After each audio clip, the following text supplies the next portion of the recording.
Ahoy, Minnetonka! I'm David Law, Superintendent of Minnetonka Schools. Thank you for joining us for this episode of our district podcast, Ahoy, Minnetonka. Today, we're diving into a topic that we're all passionate about, literacy. It ties in directly with one of our school board goals, excellence in student learning and support. And the state of Minnesota has made it a key priority for all school districts with the READ Act, which we will dig into today. Joining me is our Associate Superintendent Dr. LaDue and our Literacy Coordinator Alyssa Rutherford. Thank you both for being here. Please tell us a little bit about yourself and your roles. So I have been with the district. I'm in my 5th year, have a background both in teaching and as an administrator, and currently I get the great opportunity to support our teachers, our principals, and our schools in all aspects of teaching and learning. Amy, you've got a strength in literacy in your background. Do you want to talk a little bit more about that? Yeah, so as an elementary teacher, obviously I've been in the classroom at multiple levels, kindergarten through 5th grade, but as an elementary principal, I had an opportunity to participate in extensive literacy training, and so that really built my strong foundation. Okay. Alyssa, you've joined us recently in your role. What's your background coming into literacy in Minnetonka? Yeah, so I began my teaching career almost 20 years ago as a middle school Spanish teacher, and then I was the AVID coordinator, and that's kind of where I started building my disciplinary literacy or literacy across content area skills. And AVID is? Advancement via individual determination. It's a worldwide college readiness system that is adopted in various districts and works to support college readiness. So in that role, you worked with students across curriculums? Yep. And then and the school-wide implementation of various strategies that really built reading, writing, and inquiry skills for students so that they could be college ready. Okay. And access rigor during their time in school too. So how'd you make that jump from AVID coordinator to literacy? Yeah, so I mean, that again was that middle level literacy and high school level literacy piece. And I decided, you know what, I need a change. So I became a literacy coach at an elementary school. And that's when I got letters training and really learned a lot more about the science of reading and all of those things. We're going to come back to the science of reading because that's pretty important in this conversation. Yeah. But so you were a literacy coach, and then how'd you get here? Well, I saw this opening and thought I really miss the language component of teaching Spanish, and Minnetonka has these great immersion programs, and I was ready for another challenge again. So thinking about my K-12 background and my language and literacy loves, my passions, it kind of just brought everything together. Amy, Minnetonka has a long history of strong literacy performance, specifically in reading, and yet the board has goals to improve reading. Talk about where that drive for literacy and for improved instruction comes from, both from the board and from teaching and learning. Right, so literacy obviously is the foundation and the core to all student learning. And so fundamentally, we want to make sure that our students are prepared both to mechanically read, but then of course to comprehend at deep levels. And so while we do very well as a district, typically we're first or second as we look at comparison districts, we also know that all of our students aren't proficient yet. And so our goal is to make sure that we have programs and practices in place that ensure the greatest number of students will be reading on or above grade level as quickly as possible so that they can use those skills to access across the content areas. So one of the state guidelines probably for the last decade has been the world's best workforce, and that was ready to read by 3rd grade. What are some of the ways that Minnetonka identified students that maybe weren't on track to read by 3rd grade, and what was currently available to help students who weren't on track? Right, so as a part of World's Best Workforce, every district, shined a light on literacy and their practices. We certainly have been aggressive with our district curriculum, continuing to update that over the years. And as you mentioned, standards only update about every 10 years, but we continue to almost annually bring teachers together to evaluate what's working effectively, what's not. Prior to the pandemic, we implemented a phonics-based program called Foundations that we implemented fully in our kindergarten and first grade. As it relates to how we identify, and that's for all students, that's core curriculum. All students access that. As far as identification, the state also came out with requirements several years back, but we've been using screening tools that look both at early reading skills as well as student fluency for, I would say, at least 8 or 10 years. And we use that data to help determine which students are not yet at grade level or at some risk of reading difficulty. And from that, we've had a very robust system of providing kids both their classroom instruction as well as layering that with additional supports. And we continue to fine tune and revise what's most effective, and we'll talk some more about that. Well, one of the things I think that was confusing with Read Well by third grade, do we care if kids aren't reading well at fourth grade or fifth grade or beyond? Right, and I think the idea with Read Well by third grade was that idea that early literacy begins in early childhood and really goes through about third grade. And that's the typical stage where a child is learning, again, those technical aspects of reading, learning word recognition, becoming fluent readers. And while we emphasize that part of reading, simultaneously they're also growing their comprehension. It's just that typically kids are able to comprehend in those early childhood ages above the level that they can read independently at. So the thought was that if kids are on track by third grade, and the research will show that, you know, if kids are on track leaving third grade, that they're set up for the most success as they move into upper elementary and secondary school. Now, I've looked at our test scores. There's a lot of students who look like they developed proficiency in 4th, 5th, 6th, 7th. Do we still intervene in upper elementary and middle school with students that aren't proficient yet? Yep, we absolutely continue to intervene.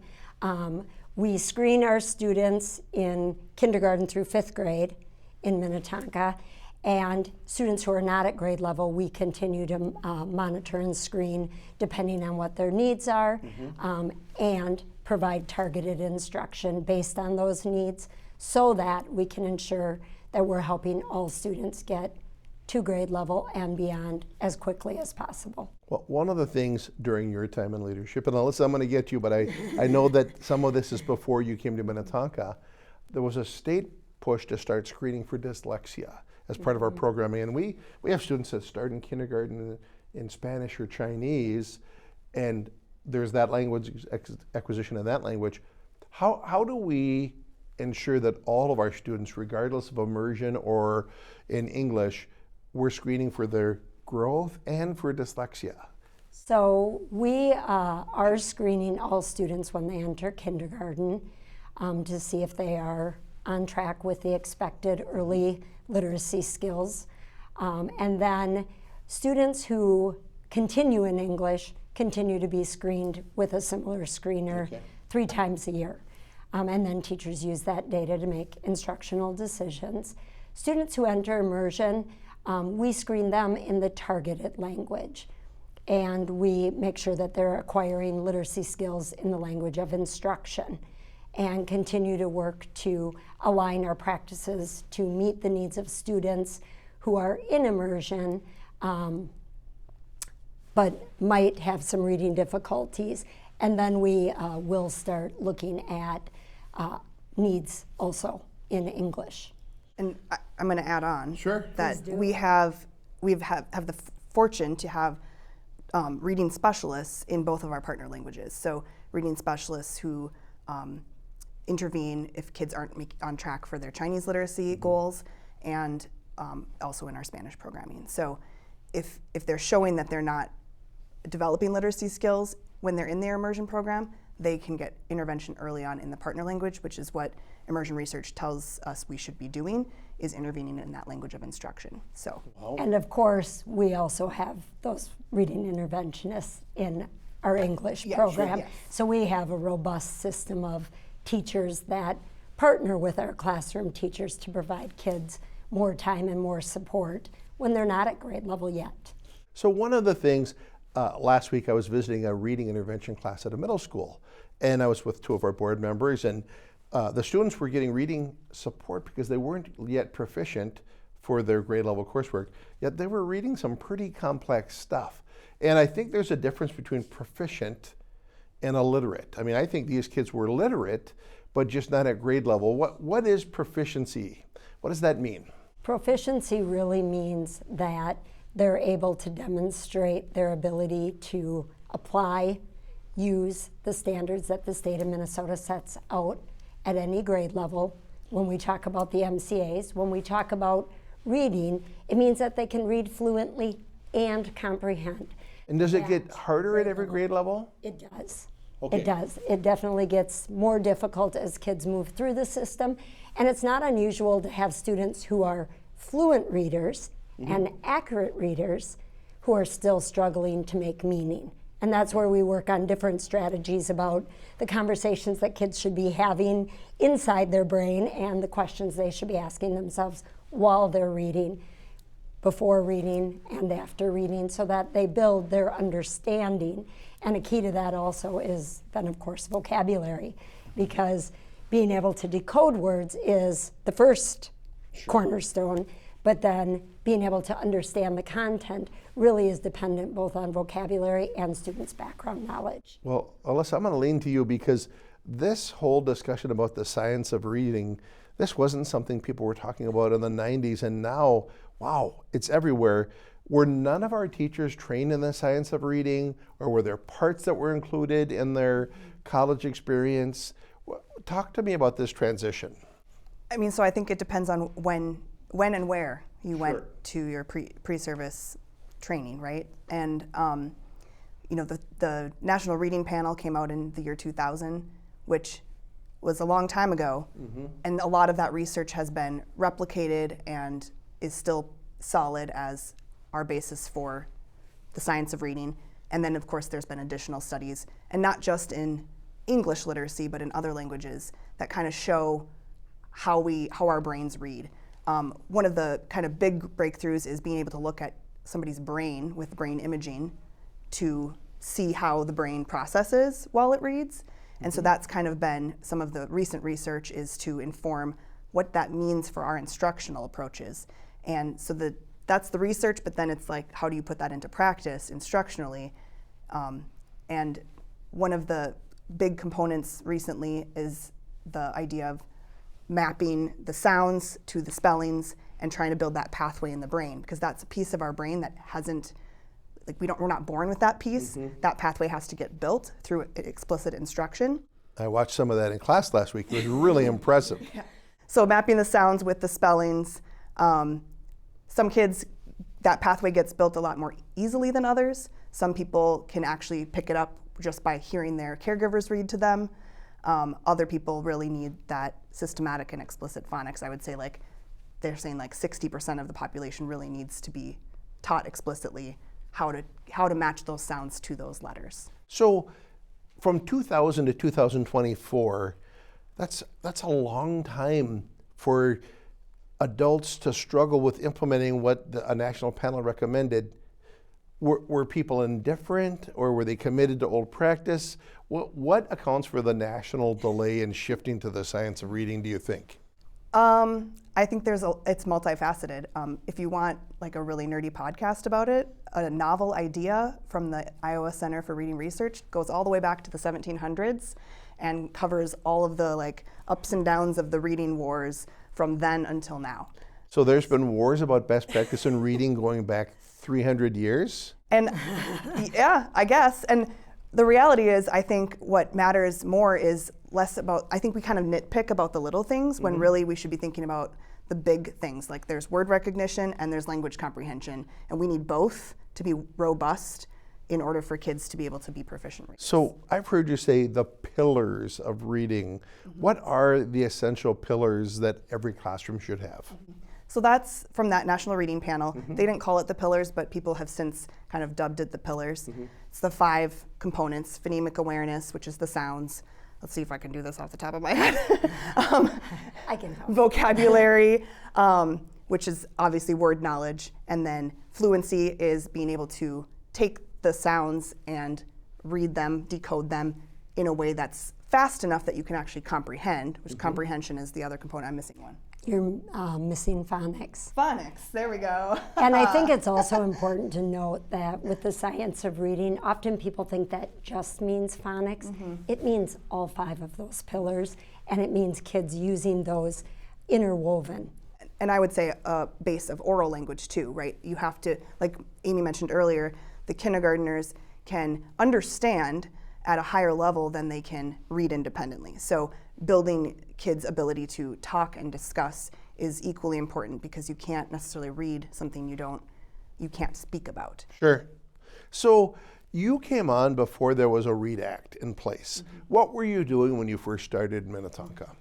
So we did kind of a crash course in literacy for principals, learned about the science of reading and what it means and what it does not mean, and that was the first thing that I did when I got here. And then, I don't know, the rest is history, I guess. I was going to say, you also spent a great deal of time both learning about our programs, of course, but then preparing for the English Language Arts curriculum review that we knew would be fully underway that coming fall. So there was this weird timing of, we had a plan for how we wanted to improve literacy in our district, but the READ Act required us to submit a plan, and we waited to submit a plan until the READ Act told us to.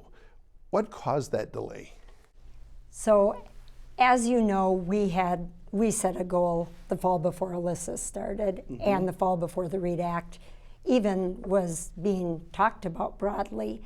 And so once we started down that path, we learned that there was legislation likely pending coming our direction. And so the delay really became us waiting to make sure that the work we were doing would be in alignment with the legislation.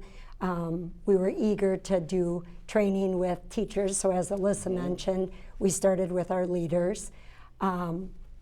We also have been delayed as the state has sorted out what and how the various components of the READ Act would be implemented. So I know the state, about halfway through last year, identified a list of vendors that you had to use to do training, and we had connected with them early. Who is our chosen provider to do literacy instruction in our district?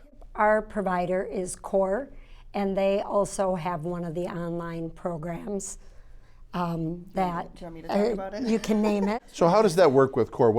Does one person come in and talk to all of our teachers in an audience of 900, or what happens? So all of the platforms for the READ Act are blended learning, where it's modules and then like Zoom calls. And because we started in January, which was prior to the state registration for professional learning, we had begun the in-person version of that. It's called OLA, Online Language and Literacy Academy. And so Core Learning is the company that created that, and we have the in-person version. So we have, 9 cohorts of about 40-ish, and they have a consultant that comes in. And are they cross-grade or by individual grade? We did actually grade level cohorts. So we have a cohort for each grade level, K-5, and it really crosses over our English and our immersion program. So anybody who teaches in any of our first grade programs is in the first grade cohort. And each of those cohorts are led by an administrative team made up by an elementary principal and an elementary AP principal. Are they doing the training, or they're just in the room? They are fully participating in the training. But not leading it? They're not leading it, they're participants. And so they have a facilitator that comes in and works with each grade level team. And then of course, we have our K-5 intervention teachers. We have an early childhood through 5th grade special education and kind of mixed group, some of our smaller teams of teachers that didn't have. Does that happen on evenings and weekends, or when does that happen for teachers? So as you know, we worked with our school board to identify some days for full professional learning over the past 2 years, and we've used those full days to bring our teachers together for that training to happen, and it really will have been spread over about a little more than a year by the time we complete the sessions that are needed and our teachers are able to demonstrate their proficiency in it. What's the feedback been like from our teachers? I've heard this is the best professional learning that I've ever had. Why didn't I learn this sooner? A lot of them really love being able to be in those grade level teams because they get to talk across elementary school buildings. There's not a lot of time to talk for Deep Haven to talk to Clear Springs, et cetera. And we also try to group them in their PLCs, which for most teachers is with their grade level professional learning communities, so they can also collaborate based off of what they're learning. There's a lot of time to pause and connect and say, okay, how can we apply this to our actual real life teaching? So there's a lot of sessions, and we're not through all those sessions yet. When should we confidently be thinking our teachers are using this and our students should start to be showing some gains? So last fall we did some district literacy professional learning that teachers could start applying, and then we moved into this core literacy training last January. And our primary teachers, based on what we were learning, were able to start applying things. The training is great because it's not tied to a specific set of resources or material. It's really best practices that they can apply with any resources when they're working on specific areas or skills.